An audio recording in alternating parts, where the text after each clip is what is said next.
comunicación telefónica en este momento con el doctor Jorge Castañeda, nuestro comentócrata favorito. Jorge, ¿cómo te va? Muy buenas tardes. Muy bien, Pepe, cenas y te vas. Cenas y te vas, comentas y te vas, estás en Santiago de Chile. ¿Qué andas haciendo por allá, Jorge, si se puede preguntar?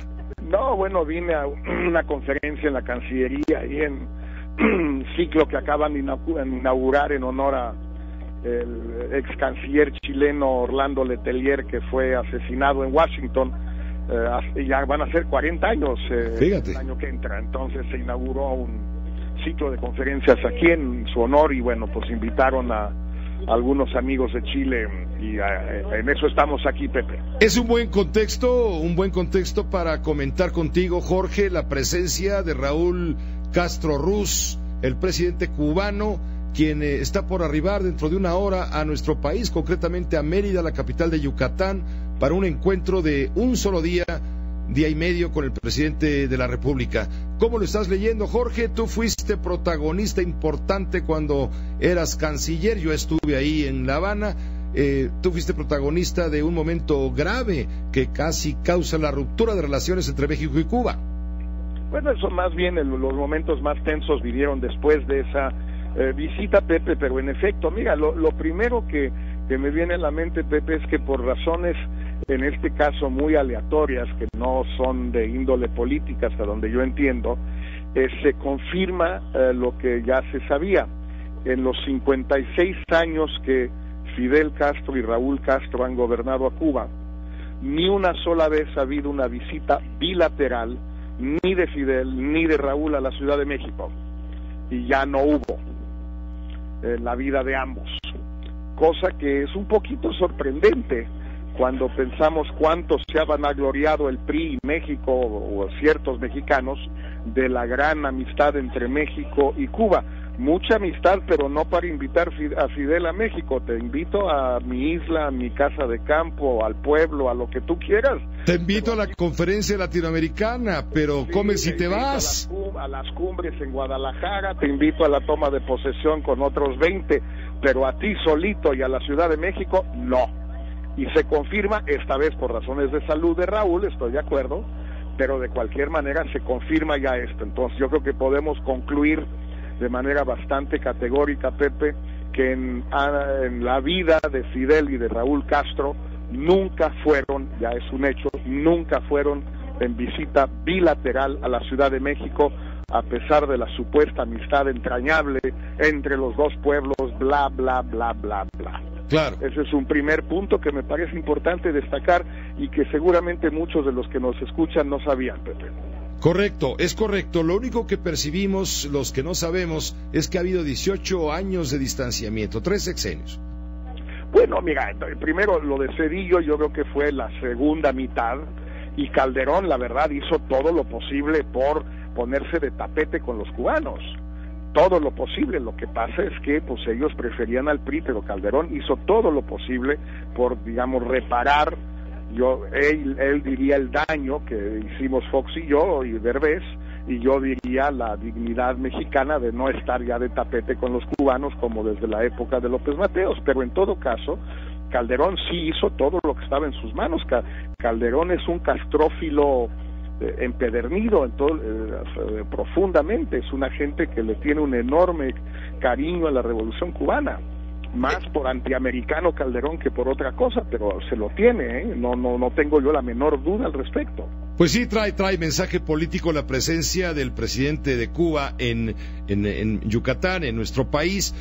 Va a ser una visita más bien enfocada, dado el cariz que tiene el gobierno del presidente Peña Nieto, más bien enfocada al tema económico, negocios, toda vez que hay la apertura ya a punto de concretarse entre Estados Unidos y Cuba, ya hay relaciones diplomáticas, ahora falta afinar el tema del embargo, en fin, y todo esto viene a sembrar expectativas para empresarios mexicanos también.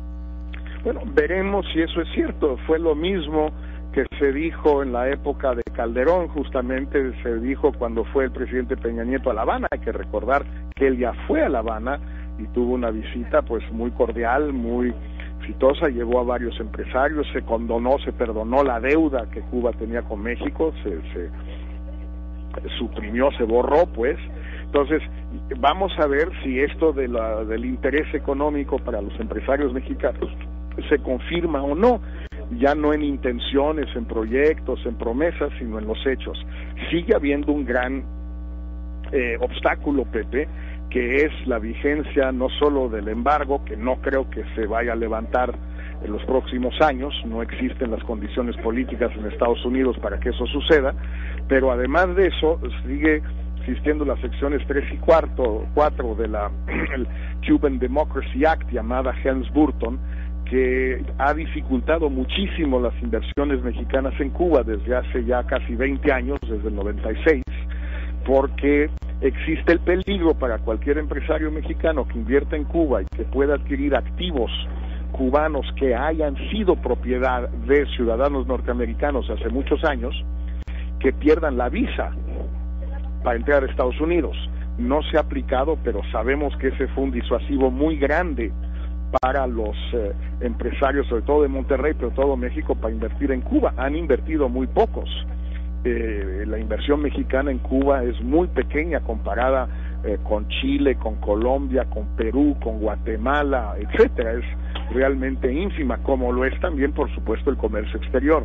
Entonces habrá que ver si en esta visita del presidente Raúl Castro empieza a disipar él las dudas o los temores o el nerviosismo que tienen los mexicanos, Pepe. No deja de ser esta visita un encuentro muy apetitoso para los medios de comunicación. No, interesantísimo y también muy importante, yo diría no tanto por lo económico, que es lo que van a enfatizar los dos, pero yo dudo que realmente eso surta efectos, sino por el tema migratorio, porque sabemos todos que ha habido un incremento muy significativo, casi espectacular, del número de cubanos saliendo de Cuba en camino a Estados Unidos que están pasando por México, ya sea porque primero llegan a Ecuador, el único país que acepta cubanos sin visa, ya sea porque van a Honduras o directamente a Isla Mujeres y a Progreso, y de ahí se van por toda la ruta del Golfo hasta Matamoros. Y esto está generando presiones muy fuertes en Tapachula, en Quintana Roo, en Cancún, en Isla Mujeres y en todas las estaciones migratorias en esa zona del país, por una sencilla razón, Pepe: mientras la situación económica en Cuba no mejore, pues no hay razón para quedarse, pero hay muchas razones para irse. La principal es la sospecha que tienen muchos cubanos de que muy pronto va a derogarse en Estados Unidos la llamada Cuban Adjustment Act de 1961, que le da la residencia permanente a los cubanos el momento que pisen territorio norteamericano con los llamados pies secos. Ese fue un ajuste posterior, que no lleguen por mar. Y si eso se quitara, pues van a perder los cubanos un privilegio que ningún país del mundo tiene, que es la residencia permanente en Estados Unidos por el mero hecho de llegar a Estados Unidos, que ya quisiéramos nosotros tener eso, ¿no? Jorge, pues te agradezco muchísimo, pues sí, porque mojados o secos a los migrantes mexicanos ya sabemos cómo les va, porque nunca se logró tu anhelada enchilada completa. Ellos sí la tienen, los cubanos la tienen desde hace medio siglo. Muchas gracias, Jorge, fuerte abrazo hasta Santiago de Chile.